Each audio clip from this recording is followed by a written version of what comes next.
Olá, amigos do Bloco de Notas, sejam muito bem-vindos para mais uma edição do nosso programa. Hoje é segunda-feira, dia 26 de maio, e aqui em Brasília agora são 17 horas e 14 minutos. Eu vou dividir aqui com vocês alguns dos principais assuntos aí desse início da semana que começou quente, principalmente na política. E olha só, o nosso primeiro destaque de hoje vai para a briga que está acontecendo entre diversas autoridades do Brasil e o filho 03 do ex-presidente da República, Jair Bolsonaro, o deputado licenciado Eduardo Bolsonaro. Olha, a Procuradoria-Geral da República, ela ingressou hoje no Supremo Tribunal Federal com um pedido para investigar, para abrir um inquérito contra o deputado Eduardo Bolsonaro. Como vocês sabem, o deputado Eduardo Bolsonaro está nos Estados Unidos. Pois bem, o pedido da PGR é exatamente para investigar supostas atividades do deputado Eduardo Bolsonaro contra autoridades brasileiras. Há um entendimento de que de várias pessoas, gente ligada ao governo, e agora a PGR dando um passo também nesse sentido, para saber se existem elementos concretos que mostrem se o deputado Eduardo Bolsonaro estaria atuando contra autoridades do Brasil.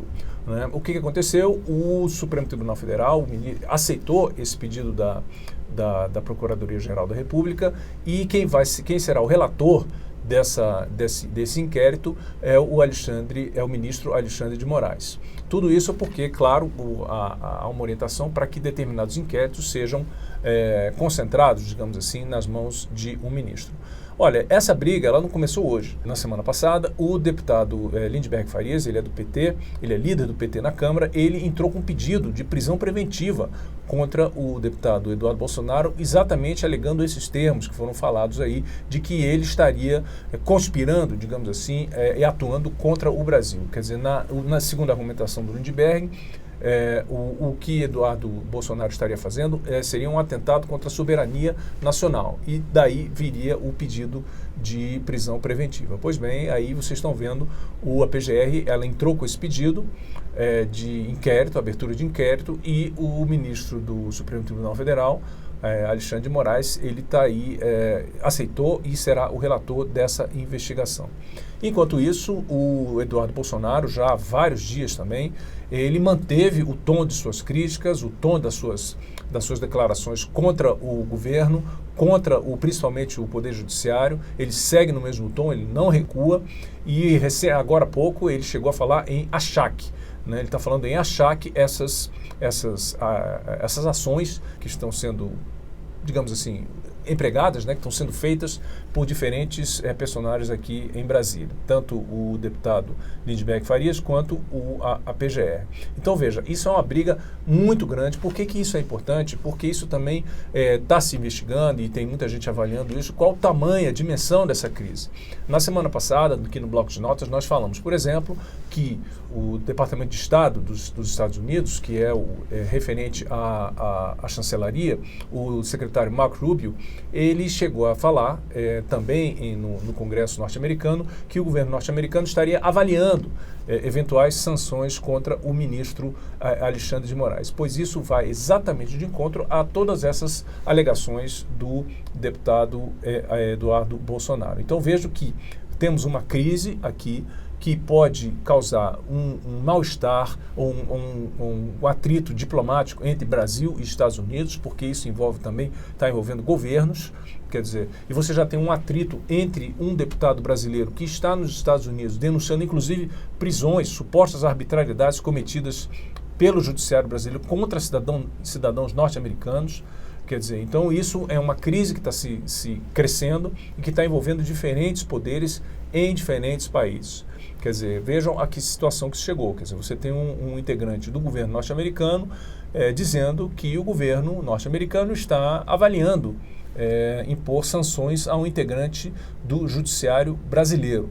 Quer dizer, isso não é apenas a interferência de um poder no outro, mas a interferência de um país no outro país. Isso claramente cria-se um mal-estar diplomático e evidentemente que tem gente trabalhando para distensionar esse ambiente. Mas o que está essa situação?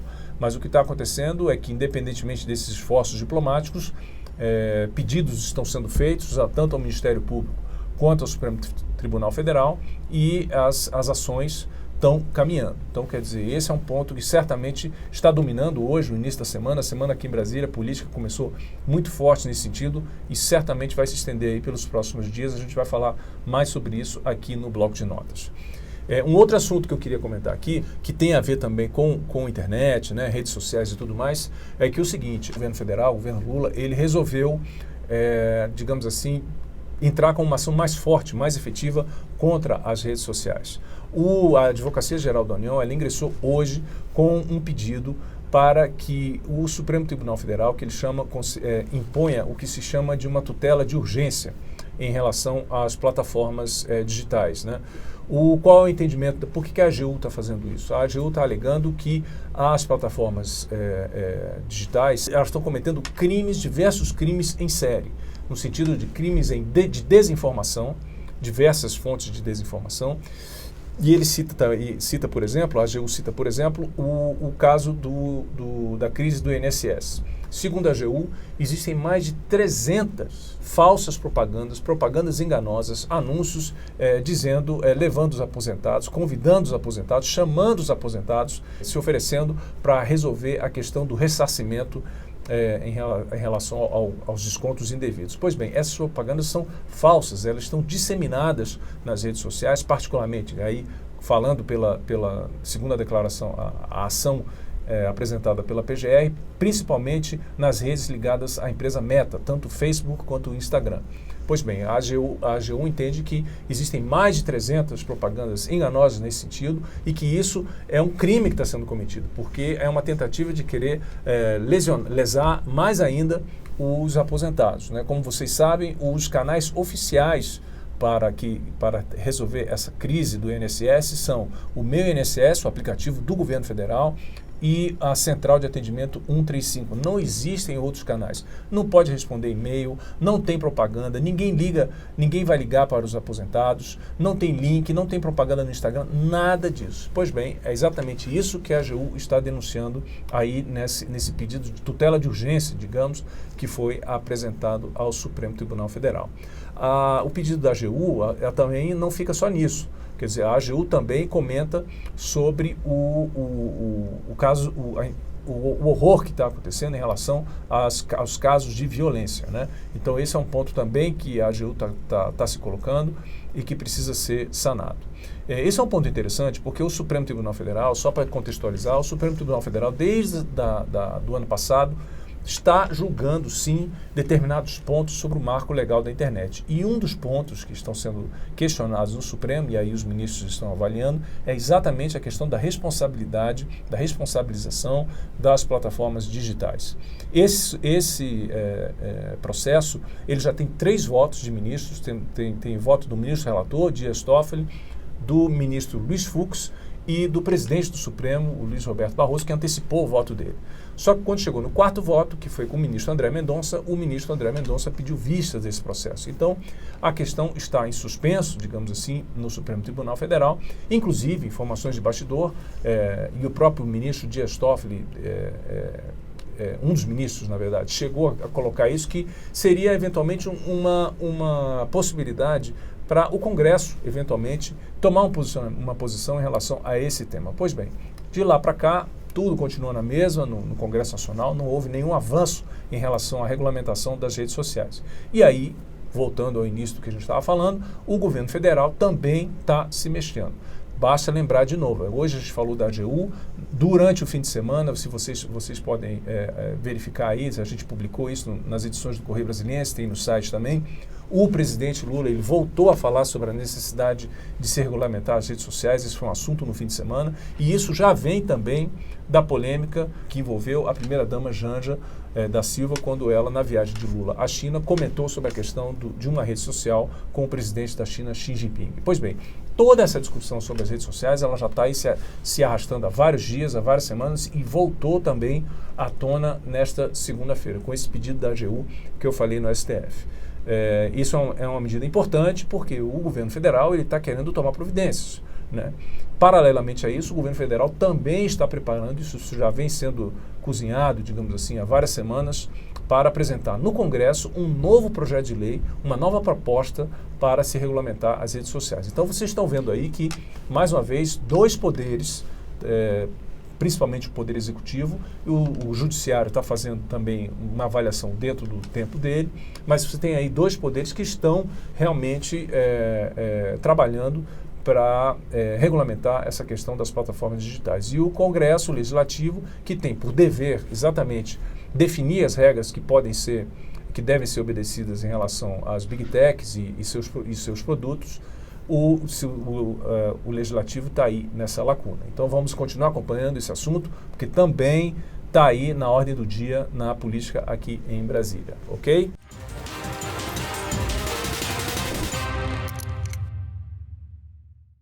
E, por último, eu queria falar também sobre o outro assunto também dentro do governo federal e que envolve legislativo, com repercussões também em outros poderes, que é a questão do IOF. Né, gente? Olha, tem duas notícias importantes hoje para se falar. Uma delas vem do Congresso, que é o presidente Hugo Mota. Ele fez fortes críticas ao governo federal, no sentido de que ele entende que o governo federal está sendo muito gastador e que o governo federal precisa sim controlar as contas públicas. A responsabilidade fiscal é, em primeiro lugar, uma missão do governo federal. Então isso mostra que o legislativo ele também não está com uma postura muito, digamos assim, tolerante em relação à política fiscal do governo Lula. Esse foi uma notícia importante. Por que a gente está falando isso? Porque dentro do Congresso Nacional você tem vários pedidos já que foram protocolados e que serão, e outros que virão, contra o conjunto de medidas que foi anunciado na semana passada pelo governo federal, tanto pelo Ministério da Fazenda e do Ministério do Planejamento. E a principal ponto mais central dessa crise vem exatamente das mudanças que foram anunciadas para o IOF, o Imposto sobre Operações Financeiras. Pois, muito bem, o que está acontecendo? Quer dizer, você tem uma reação muito forte do Legislativo, cobrando providências, há um claro movimento para derrubar esse conjunto de medidas que foram anunciadas e serão aplicadas, né, já estão sendo aplicadas via decreto. Pois então há um movimento no Legislativo para derrubar esse decreto e aí você vê esse posicionamento do presidente da Câmara, Hugo Mota. Na outra notícia importante desta segunda-feira em relação a esse assunto é o manifesto que foi divulgado hoje por diversas entidades de setores econômicos importantes criticando fortemente essa questão do IOF. Entre essas entidades, nós temos aí a CNI, a Confederação Nacional da Indústria, a Confederação Nacional da Agricultura e do Agronegócio também, temos a Confederação Nacional das Seguradoras, tem uma série de entidades aí que estão ligadas ao setor produtivo, que estão criticando muito fortemente esse aumento do IOF que foi anunciado pelo governo federal. Um dos pontos que eles batem dois argumentos muito fortes que são colocados aí nesse manifesto, que vale a pena a gente deixar registrado aqui, é que, o IOF ele não é um imposto considerado arrecadatório, ele é um imposto regulatório. Ele é um imposto, como se diz, os especialistas alegam, que se usa, como se fala na economia, ele é um imposto para resolver determinadas situações no mercado, no mercado de operações financeiras. Quer dizer, ele é para isso. Agora, você utilizar o IOF para melhorar a arrecadação do governo, aumentar a arrecadação do governo, e você usar isso como um instrumento fiscal, quer dizer, isso é uma distorção completa, isso é na alegação do manifesto das confederações. Isso é uma distorção porque o IOF não tem essa função. Então esse é o primeiro ponto que foi alegado no manifesto. O segundo ponto que o manifesto alega é que esse aumento do IOF ele tem um efeito generalizado na economia. E o primeiro efeito que é generalizado é o aumento do crédito.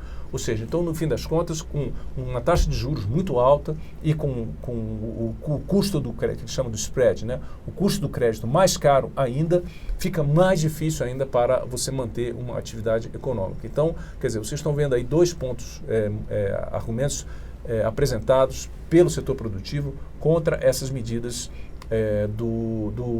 anunciados pelo governo em relação ao IOF. E o governo também falou hoje, tá? Na segunda-feira também. O ministro Haddad, desde quinta-feira, quando ele anunciou as medidas e horas depois ele recuou. Ele vem se explicando, vem dizendo por que o governo decidiu recuar e etc. Hoje, o ministro da Fazenda, o Fernando Haddad, ele disse que o governo tem até o final da semana para definir de que forma eles vão compensar, digamos assim, esse impacto no IOF. Uma das possibilidades, segundo o Haddad, é ampliar o contingenciamento. Contingenciamento esse que já está na casa de 31 bilhões, conforme o anúncio que foi feito na última quinta-feira.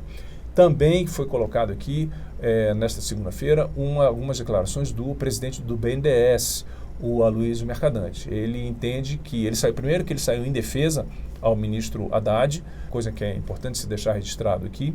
E no segundo ponto, o Mercadante, presidente do BNDES, ele entende que as bets, taxar as bets seria uma das saídas para você compensar, digamos assim, essa queda na arrecadação, queda de recursos, digamos assim, com o IOF. O Mercadante disse, por fim, que a responsabilidade de você atingir o equilíbrio fiscal, a responsabilidade fiscal, de uma forma geral, ela não é uma obrigação apenas do Ministério da Fazenda.